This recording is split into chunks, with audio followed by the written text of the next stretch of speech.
Dear learners, welcome back to your educational channel Learn and Educate, where we were studying a few basics about the Right to Information Act, where Right to Information Act provides a framework for the purpose of dissemination of information to the citizens of India by the public authorities. It gives a framework with respect to the enjoying of the right to knowledge and information, where information is something which adds to our awareness and removes the vagueness in our ideas. Therefore, the Right to Information Act 2005 provides a right to the information which is available to the citizens to have access to the information which is held by the public authorities. In this video, we would be studying about the topic of what is the meaning of a question, which is appropriate government as per the Right to Information Act 2005. As per Section 2, Clause A of Right to Information Act 2005, appropriate government means in relation to public authority, where in previous video we have studied about the public authority which has been defined under Section 2, Clause H of the RTI Act, where it says about the public authority means any authority, any body, any institution of self government which has been established by or under the constitution, which has been formed by the Constitution of India, any body, any institution or of self government which has been established by any law which is made by the parliament or any law made by the state legislatures, right, where the public authority is any body which has been established by a notification issued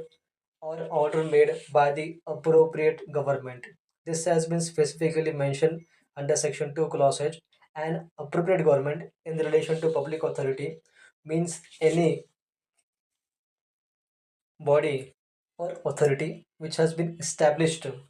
constituted, owned, controlled, and substantially financed by the funds which has been provided directly or indirectly by the central government or the union territory administration. In this case, the appropriate government would be the central government, and when this entity, this body, this authority which is established, which is constituted, controlled, substantially financed, owned, and where the funds are substantially financed directly or indirectly by the state government. In this case, the appropriate government would be the state government. When the this authority is substantially financed by the funds which is provided directly or indirectly by the state government or by the union territory administration. In this case, the appropriate government would be the central government, and when this body, authority, entity, institution of self government which has been financed substantially directly or indirectly or constituted, which is owned, which is controlled by a particular state government. In this case, the appropriate government would be the state government, because such public authority which is formed by, which is made by issuing a notification made by the appropriate government. In this respective cases, the appropriate government would be the central government or the state government as per Section 2, Clause A of the Right to Information Act.